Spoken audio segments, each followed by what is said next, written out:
Hi there, Professor Heather Hornbeak here. I'm going to show you a few of my personal works in my personal portfolio.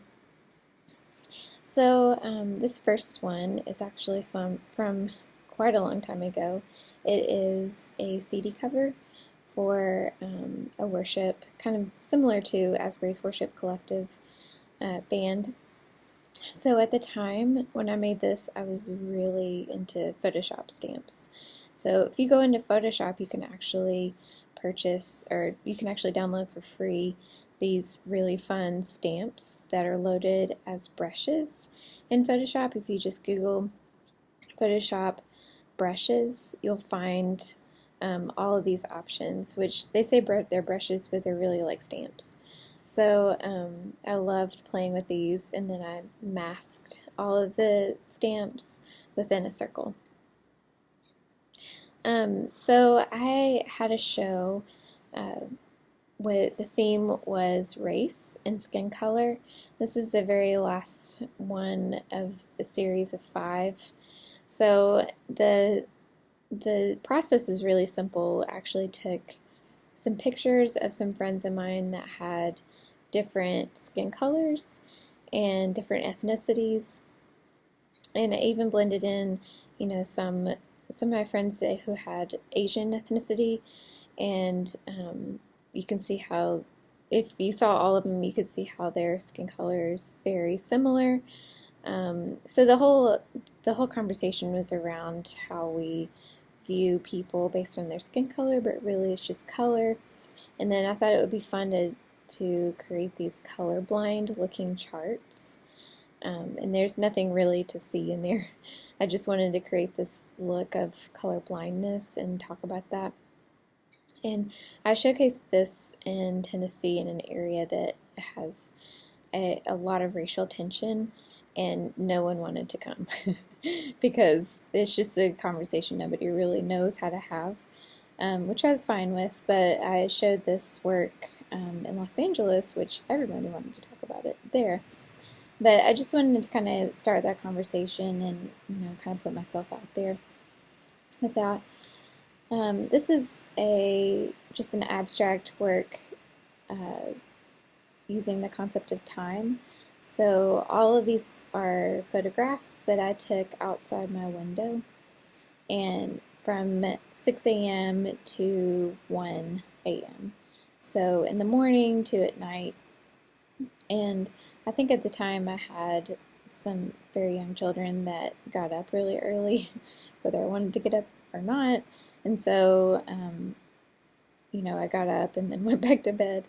So there's not as much. So there's kind of like a timeline of what my my routine looked like in terms of light from the outside, made into this, very abstract shape. So I've done a number of logos. I use this as an example for some of your logo projects and design quite a bit. So I'm really involved with the True Light Childcare Project. It is kind of a branch off of IOI, Indigenous Outreach International, and they are a ministry that ministers to Ethiopian children mostly, as well as widows. And so they believe that they should be ministering to the ministers that are native to Ethiopia specifically. And if we minister to them, then they are able to take care of everyone within that community. So this is actually a Child Care Project logo for some of those children, similar to Compassion. So you adopt a child and you sponsor them, and they are, if there's any kind of financial need, then that money goes towards that financial need, whether it's something as simple as salt, or school uniforms, or those kind of things. So I had the pleasure of creating this logo with the flame for that, which you'll see. This is actually the original website that I created. This is a great example of using Squarespace for something like this. So they didn't have a lot of time and money to spend on the initial website. So I just went ahead and put everything, all of their images. They have so many amazing images because they have missionaries that are photographers that go over there, who I'm pretty good friends with.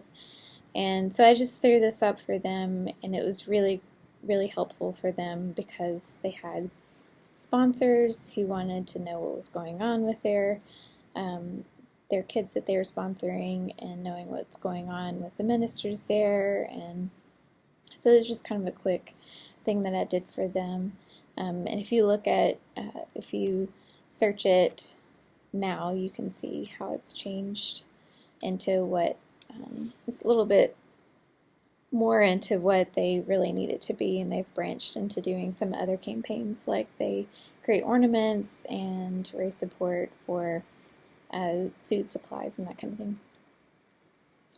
Here's another logo that I created. This is the AV company that my husband and I started and owned. Just a logo example for you. Here's a fun info. It's actually an infograph.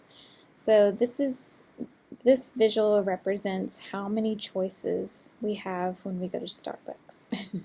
I believe there's about 80,000 cups in there, and I literally just took a picture of Starbucks cups and layered them on top of each other, and then duplicated them, and then layered them, continued to duplicate them until I had about 80,000.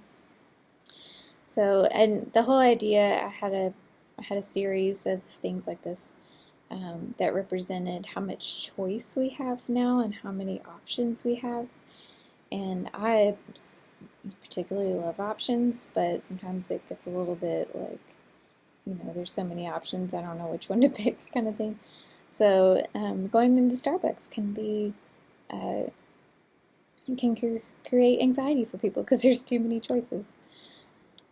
Here is one that I did that represent climate. So when I was in school, I flew from Tennessee to Los Angeles pretty often, and in the wintertime, it was just such a huge difference going from Tennessee in the winter versus Los Angeles in the winter, because a lot of California they don't have seasons. And so I kind of wanted to visually represent how much the picture on the left is a very, very, 20, I believe it's 20 by 20, you can count the squares, 20 by 20 pixel image, blown up of Tennessee, and then to the right, same thing, but of Los Angeles at the exact same time, exact same season. So kind of representing how, how much color diversity there is. So I have a background in photography. I am pretty fluent with using darkroom, and I did a series on life at a little village that is very self-sufficient. No one has a tradition, what you think of as a conventional job. They all live off the land. They all take care of each other. They have, they go to the farmer's market, sell their food. That's how they have income to purchase other things. So very, kind of a secluded village. And we actually have some friends that live there. It's not like a cuckoo place. Some of them are a little bit cuckoo, but it's just really interesting going there because you feel like you're in another time period almost. And so I wanted to kind of represent this lady who was obviously expecting a baby, and at the time she and I were expecting a baby at the exact same time. She had her baby at home, and I just thought how it looked so primitive and looked like it was, from 100 years ago, but I wanted to, kind of hint at the time period here, especially because I'm using film. So I made sure that that little Lowe's bucket was there to the left, as well as the Amazon box to the left, just to kind of give you a sense of this isn't, from 200 years ago. It's actually from just recently. So right out of college, I worked at Lifeway, not the retail store, but the actual headquarters in Nashville. And right nearby, literally like a stone's throw away, was Broadman and Holman, which is a publication company in Nashville. And I did a little bit of work for them. If they had any kind of book covers or any kind of promotional material that they needed, they would freelance that. And I had the opportunity to do some of these book covers. Here's another CD cover that I did quite a long time ago, but it's still one of my favorites in my portfolio. Just using lots of fun, both Photoshop as well as some Illustrator in there. So the guitar on the right was drawn in Illustrator roughly, and I used the masking with where it looks like the picture is erased there.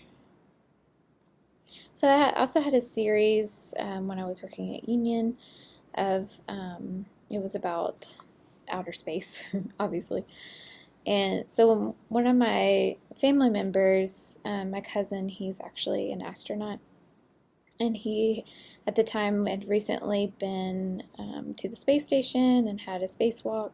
And so he asked him if I could use some of his photographs and showcase them, and of course he was like, yeah, sure.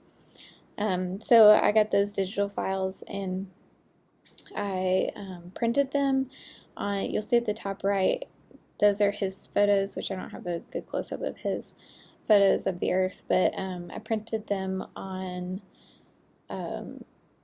clear, I can't remember the exact name of it, but it's a clear paper that people use on projectors, if you remember those. I printed on that, and they looked amazing. You should try it. They look really good, and I just used a normal inkjet printer. And then I built these boxes, built some LED lights inside the boxes, and it was a little difficult getting them plugged in, so that some of them were battery powered, and that didn't last very long, so I ended up having to drill some holes in the wall and get them plugged in. But they were backlit, so you could see the picture. And then I had the opposite going on the other side of the gallery had some projectors mounted to the ceiling, and they were projecting outer space onto this black wrapped canvas. So I tested out a whole lot of materials because the blacks in the picture, even with a projector, if you notice a projector will, even if the photograph is black, you'll see some light coming from that black section. So I tested out a ton of materials to find one that didn't have that frame edge on the edge of the photograph, and I found that black theater curtain actually works the best. There's a reason why black theater curtain is theater curtain because it kind of deletes some of that light out. So that was a really exciting, fun project for me to work on.